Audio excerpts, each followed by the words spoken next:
నెలకు 30,000 జీతంతో పనిచేసి ఒక ప్రైవేటు చిన్న దాంట్లో ఉద్యోగం చేసుకునే తండ్రి తన కొడుకు ఆయన అభిమానాన్ని కుటుంబము 12,000 రూపాయలు 3,000కు ఒక టికెట్ 12,000 రూపాయలు పెట్టి సినిమా థియేటర్కి వెళ్తే థియేటర్ లో చనిపోయిన 11వ రోజు వరకు వీళ్ళు ఎవరు హీరో గాని ప్రొడ్యూసర్ గాని ఎవరు గాని ఆ కుటుంబాన్ని చనిపోయిన కుటుంబాన్ని గాని హాస్పిటల్లో చావు బతుకుల మధ్యలో ఉన్న పిల్లవాడిని పరామర్శించడానికి కూడా పోలేదు అధ్యక్ష. ఇది ఏ రకమైన మానవత్వం అధ్యక్ష? నాకు అర్థం కాలేదు.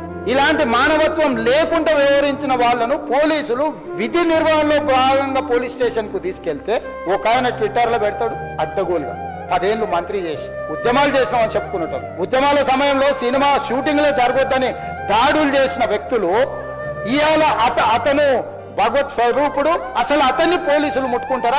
అసలు ఈ రాష్ట్రం ఏమైపోతుంది? రాష్ట్రం ఉంటుందా?